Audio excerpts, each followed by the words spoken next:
मित्रों नमस्कार। आज हम चर्चा में बैठे हुए हैं अ, आचार्य श्री रामहर्ष जी के साथ में और इनका परिचय ये है कि श्रीमद् भगवत गीता का अध्ययन आप करते रहते हैं। तो वही गीता से संबंधित कुछ सवाल हम आपसे जानना चाहेंगे। तो गीता का एक श्लोक है दूसरे अध्याय का, वो है कर्मण्येवाधिकारस्ते मा फलेषु कदाचन।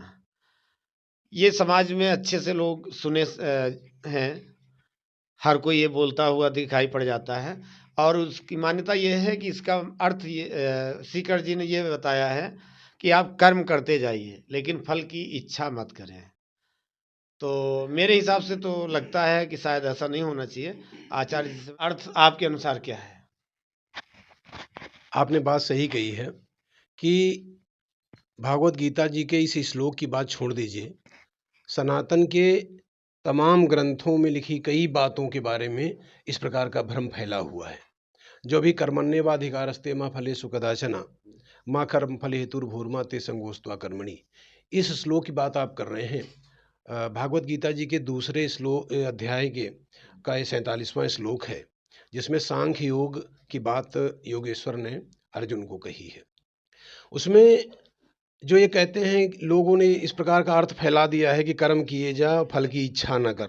ये तो बिल्कुल मूर्खता की बात है। योगेश्वर जो बात कह रहे हैं कि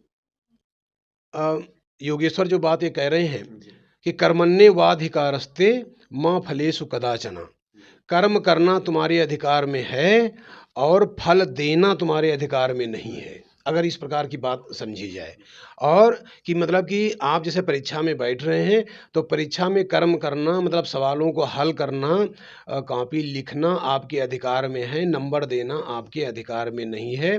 क्योंकि ये बात उस समय उठी जब अर्जुन भाग रहा है युद्ध से, कह रहा है कि हमारे सामने परिजन हैं, हमारे घर के लोग हैं, उनकी मैं हत्या करके राज्य नहीं पाना चाहता हूँ, विजय नहीं पाना चाहता हूँ। तो उस अवसर पर भगवान को कहना पड़ रहा है कि कर्मण्येवाधिकारस्ते मा फलेषु कदाचन, तुम कर्म करो, कर्म करना तुम्हारा अधिकार है और फल देना तुम्हारा अधिकार नहीं। फल तो प्रकृति देगी या परमपिता परमेश्वर देगा। उसके बाद हम दूसरी पंक्ति में इस बात को भी कहते हैं कि माँ कर्म फल हेतुर्भूर्मा ते संगोस्त्वा कर्मणि, और इसके बावजूद भी जो कर्म फल प्राप्त फल देना तुम्हारा अधिकार नहीं है, उसके बावजूद भी तुम्हें अकर्म में कोई अश्रद्धा नहीं होनी चाहिए।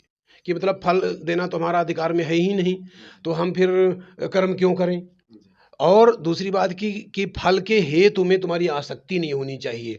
आसक्ति अगर जिससे होती है कि इसको अगर इस प्रकार से समझें कि नहीं साहब हमने युद्ध किया तो हम जीत ही जाएंगे, जीत जाएंगे तो हमें राज्य मिल ही जाएगा, इस प्रकार की हमारी आसक्ति नहीं होनी चाहिए। हमको कर्म करना है और कर्म प्रकृति देती है, परमात्मा देता है, और प्रकृति कभी किसी के साथ में बेईमानी नहीं करती है। तो इस प्रकार का जो अर्थ है वो भागवत गीता में असल में दिया गया है। अगर और विस्तार से पढ़ेंगे आप तो और भी इसको ज़्यादा ये समझ चीज़ में आएगा। समझ में आई। वास्तव में आपने ये भ्रम थोड़ा जो है स्पष्ट किया कि लोग तो यही समझते हैं कि कर्मण्येवाधिकारस्ते माँ फलेषु कदाचन, अक्सर लोग कह करके और फिर सीधे लोग उपदेश देने लग जाते हैं कि कर्म करते जा, फल की इच्छा ही मत कर। तो इससे ये स्पष्ट हो गया कि हाँ, ये नहीं है, फल पे हमारा अधिकार नहीं है। इच्छा तो रहेगी, इच्छा नहीं रहेगी तो कोई काम ही नहीं करेगा।